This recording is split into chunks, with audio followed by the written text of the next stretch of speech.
Greetings, ladies and gentlemen. It is now time for the grand tour of my apartment. I moved here 2 days ago, and I have pretty much everything set up now, so it's all ready to be shown.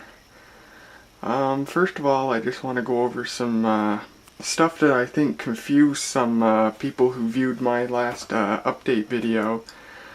I had people, asking me about bills and stuff, and about it being furnished and stuff. I guess that's my fault, because I never went over that stuff. But first of all, this place is already furnished. It's got a bed with sheets, it's got towels for the bathroom, it's already got a refrigerator and a microwave. So I'm pretty much all ready to go on that front.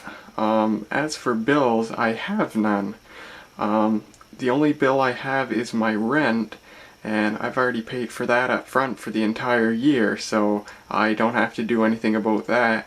And my rent also includes electricity, and wireless internet is included in the building. And I think one person said they were surprised that I was ready to do something like live in my own apartment. Well, that kind of insults me. I'm 19 years old. Why wouldn't I be ready for that? But anyhow, it is time for the grand tour. So of course we have the door here, which automatically locks when it closes, and it's got a secondary lock there. This is a sink with a medicine cabinet mirror, and there's also a cabinet under here where I've put toilet paper and paper towels. And the mirror, we've got drugs and my acne pills and toothpaste and shaving cream and all that good stuff. So that's that. And then we have a rack here where all my shirts are hung up, or at least all the shirts I brought with me. This is the refrigerator that came with the room. It's a Kenmore mini fridge, and this thing is kind of finicky. First of all, it's tilted backwards slightly, so the door likes to go all over the place. But when I originally put all my food in here that I brought from home, I had a lot of freezer stuff, and this stinky little freezer here, which isn't as big as the freezer in my own mini fridge that I left at home, but I had this freezer stuffed with things, and I had the fridge turned up all the way, and after 2 days, well, about 36 hours actually, about a day and a half, it was still running. The refrigerator part was only like 45 degrees Fahrenheit. It should be, around 35. And the freezer part wasn't even at freezing temperature yet. It was still above freezing temperature. So what I did was, there's a main kitchen in this building, and it has its own freezers. So I got a key to the freezer, one of the freezers in there. They only issue keys to people who need them, so I got one.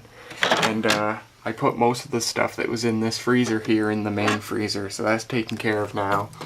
And now, the stuff against the bottom of the freezer here is frozen. The stuff up above is just slightly above freezing temperature. And there you just heard it turn on. And as for the refrigerator part, well, we are just about perfect now. It's warming up because I have the door open, but the freezer part is just about, or the refrigerator part is just about perfect now.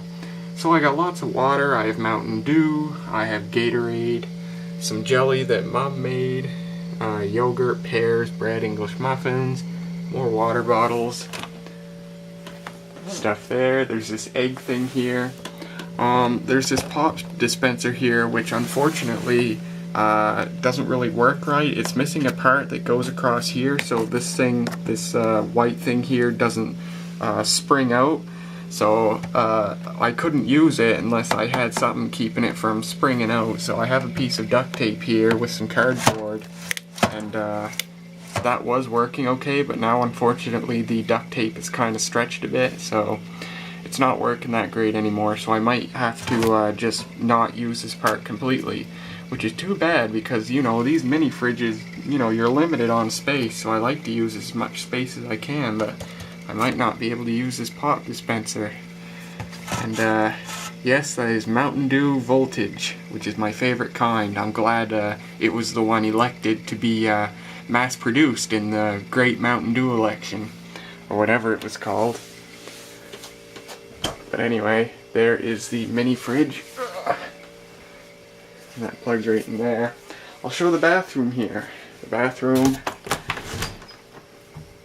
Turn the light on. And it's got its own bathroom fan here. There's the toilet.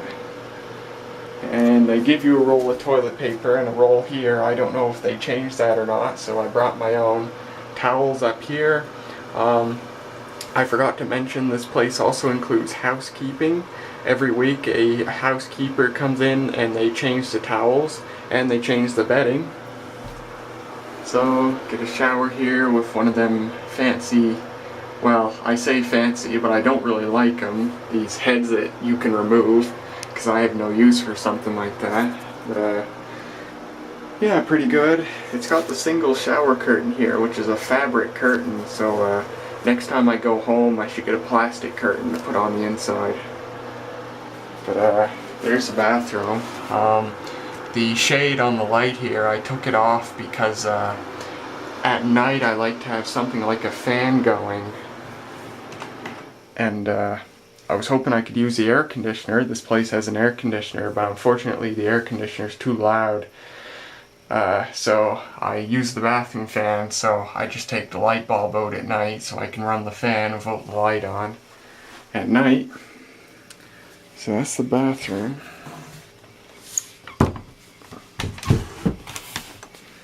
And now, this is the main area. Now it's kind of a mess here. I don't have as much storage as I thought I did. But over here we have this very awkward empty corner. I wish there was some sort of cabinet or table here. I might bring one from home. But once my camera focuses, you get this bed stand here. I've got my alarm clock, which I meant to do a review of during the summertime, but I didn't get to it. Maybe I'll get to it this year. And you get this lamp here. And I get a bunch of notebooks, which I'll be bringing to school with me here.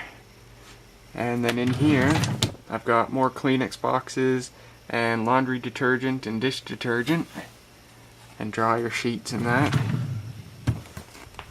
And then the bed here, I don't know if it's a double or a queen or what, but it's at least a double, and it comes with sheets and a comforter and stuff.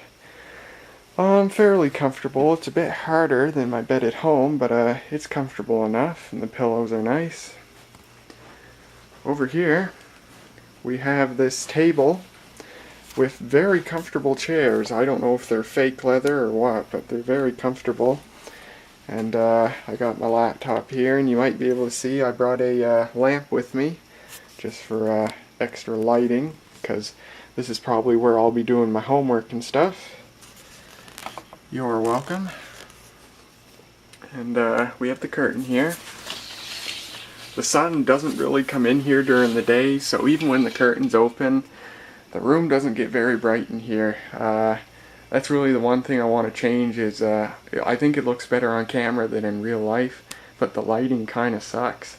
The ceiling light up there has a 60-watt bulb, so I think next time I go home I'll bring back 100 with me. But you get the window here with curtains, and these curtains are really good. In the daytime, when these are closed and the lights are off, it is pitch black in here. As a matter of fact, this morning I slept a lot later than I meant to. Of course, I needed the sleep because the first night I was here I barely slept at all, but the next day, today, I didn't have to get up early for anything, so I slept until like noon. Because, you know, these curtains were closed and it was pitch black in my room. I had no idea what time it was when I woke up, and I looked at the clock and it was noon. But, window opens up here. And I have duct taped the bottom of the screen here because it was kind of open and a fly got in and stuff. But I've taped that up and I think it's fine now. So I'll close that. ahead and close the curtains here. Down here we have a very nice air conditioner. This is an old Electro-Home air conditioner, probably from the 80s if I had to guess. But this thing blows ice cold. Of course, it's got the old R12 refrigerant in it, which was outlawed in 1996 because it depletes the ozone layer. But it's good stuff, and this thing is ice cold. But like I said, unfortunately, it's very loud. It's got 3 speeds, but the first speed isn't all that much different from the last speed, the highest speed. So I'll put it on the first speed.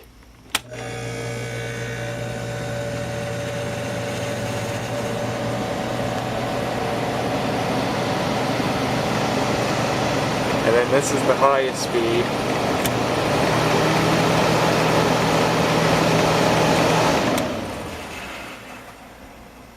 So yeah, it works good, but it's a bit loud. But I don't mind. Over here we have a nice big dresser where I've put my pants and hoodies and that, and some bed sheets that I brought with me that I don't actually need and stuff. And then I've just put some crap on there. I have some foam plates and a couple boxes of cereal. The place also came with high definition TV, digital cable TV. There's the cable box right there that connects to the wall and to the TV. It's a 32-inch Samsung TV, exactly like the TV we have at home, but this one's about 3 years newer than the one we have at home. And but it's a lot different and not as great, because our TV at home has a bunch of ports on back. It has like composite and component, and it's got VGA and HDMI. This thing just has composite without even a video input. It just has the component video input and composite audio, and it's got HDMI, no VGA, so it kinda sucks. But whatever, maybe it's a special version of the TV meant for motels, I don't know. And then I got my printer here, and we got, of course, the big mirror. On here I have my bus schedule. I got the buses all figured out. The day I moved here, I was hoping I could take the buses, you know, just for a practice run before I really had to the next day, yesterday. But it turns out because it was Labor Day, the buses weren't running.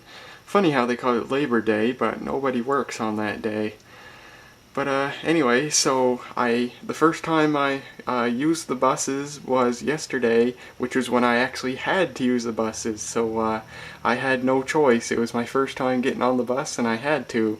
Although if it didn't work out, I could just call a taxi. I've used the taxis plenty of times, but I've got 2 buses here. One that takes me from home to school, and then there's another bus that goes the exact same route except backwards, to take me from school to home. And I've got all the times listed here that they run. Once I'm on the bus, it's about a 3 or 4 minute ride to my destination, so it's pretty nice. And then over here I have my class schedule. I made this in Excel because the university upgraded to this new software to display our schedules online, and it sucks horribly. Because it tells you absolutely no information. The old version of the software told you the name of the class, what the class was actually called, your teacher, and the room it was in. And this new software only tells you the name of the class. And because of the font it uses, the bottom halves of the letters are actually cut off. So it's just a huge mess. I've actually put in a complaint about it to the IT department. Because they have this, you know, report a problem link, so I did, and said basically that the problem was the new software. But that was last year, and they never did anything about it. So yeah, I just made my own schedule, which is 100 times better, and it's got the class code and then the name of the class, and I put the room number. So, and I printed another copy to keep with me. But I guess I'll go through my classes here. Classes haven't actually started yet. They actually start tomorrow. Tomorrow's Thursday, so I do my Thursday and Friday classes, and then I have the weekend, and then it resumes on Monday. But for classes here, I have Math 2513, which is multivariable calculus for engineers. Yeah, nothing much to say about that. It's a continuation of the calculus I took last year. Biology 1621, Topics in Biology 1, Life. Like I said, classes haven't started yet, so I have no idea what any of these classes are going to be like. So I'll have to comment on that in another video. But yeah, I had to take a biology class. It's one of the required courses, either biology or earth sciences. I would have rather taken earth sciences, but they only had one class and it didn't fit my schedule. ECE 2213, ECE of course meaning electrical and computer engineering. Digital systems, this is basically a programming class. If you remember when I made the video of the last video of the Turbo 486, I demonstrated a program called MATLAB, which is a high-level programming language. And I took a MATLAB class last year, and this class is basically a continuation of that. ECE 2711, Electric Circuits, basically a continuation of my electricity and magnetism class that I took last year. History 3925, Technology and Society. I had to take this class, a history class of some sort. This was the only one that fit my schedule. And then this here's a lab, my digital systems lab. Up here we have Philosophy 1201, Ethics of Life and Death. I'm interested to see what this class is going to be like. It's actually the first one I have tomorrow. Yeah, this is another thing that I had to take. I believe I had more than one philosophy to choose from, but this is the one I chose, so I'll be interested to see what that's like. My calculus tutorial, and that's it for Tuesday. Same thing for Wednesday, my calculus, biology, 2 ECEs, and history. For Thursday, my philosophy, I have a digital systems tutorial, an electric circuits tutorial, and then my electric circuits lab, and then all the same for Friday. So it's actually, it's an okay looking schedule. Monday's kind of brutal because I have 5 classes and a lab, one right after the other, with no pause in between them from 9:30 until 5:30. So, you know, if I get hungry and have to eat my lunch, of course there's no place where to eat lunch, so I'll have to eat in class or something. But Tuesday's alright, just 2 classes, although I have to get up early, which I absolutely hate. Then Wednesday, Thursday's okay, there's a couple of breaks so I can eat lunch. And then Friday. So yeah, that's that. It's an okay schedule. It's not the greatest because I have like 6 different classes. The only time I had that or more was in my first semester last year when I had 7 classes, although 1 or 2 of them didn't really involve much work. So yeah, I have a feeling I'm going to be working a little bit this semester, but we'll see, starting tomorrow anyway. Continuing on here, of course, my printer, the lampshade for the bathroom. This is a painting that a very good friend of mine painted, and he gave it to me to hang in my room. He is an artist, and I guess I'm sort of an advertising agent for him, so I'll just say this for him. His name is Jerome Andrews, and he lives on 14 Kleins Point Road in Leonardville, New Brunswick. That's where his gallery is. So he paints a lot of stuff like this, you know, boating scenes, you know, just typical of maritime culture. And he's also a surrealist, so, you know, really abstract and dreamlike paintings. And yeah, he has some pretty good stuff, so if you're in the area, it's on Deer Island, you should go check him out. But he gave this to me, so I really appreciate it. I really love it, and I think it's pretty special. Moving right along, I've got a lunch bag, I've got some food in here, change for the bus, which I no longer need because I got a bus pass, a box of more food, and a box of more food. I got this thermos, which I bought for $17, but it works pretty good. Keeps cold for 9 hours and hot for 7, so that's pretty good. Got a dish pan where I've put dirty dishes. And the included microwave. It's a Panasonic inverter, 1200 watt. It's interesting because I haven't heard great things about these microwaves. They apparently, I think if I remember right, they work a slightly different way than most microwaves do, but the problem is, as a result, they're not very reliable. But this one, obviously, works just fine, and however old it is, it's worked fine so far. Interesting, it's got a color LCD display. Down here I have a laundry basket where I put my dirty laundry. There is coin-operated laundry in the building. And there's a garbage can there. I believe garbage is changed by housekeeping every week. However, if you want to empty your garbage before then, there is a dumpster out back. That's pretty much it. So I'll just kind of do a sweep around here. And that's pretty much it. That's my apartment. So yeah, I'm kind of getting in the swing of things now. In the morning I can get on the bus and it's about a 3-minute ride to school. And then in the afternoon, the bus stops right by where some of my classes are. So I can just walk there and might have to wait a half hour or so at the most, but then get on the bus and it's a 3-minute ride home. So that's pretty good. I really like this place, you know. Like I said, it's definitely not perfect with the fridge and stuff, but I really love it. I think it's pretty great, you know. I'm glad to have a place of my own now, you know, just a quiet place where I can study and stuff. And I think I'm really going to enjoy it here. And of course, this is a very quiet building. It's 24-hour quiet. No partying allowed, no drugs allowed on the premises. They really take pride in this place in keeping it peaceful and clean and stuff, so I think I'm going to like it here, and I hope you guys liked this tour of it. So I will see you guys later.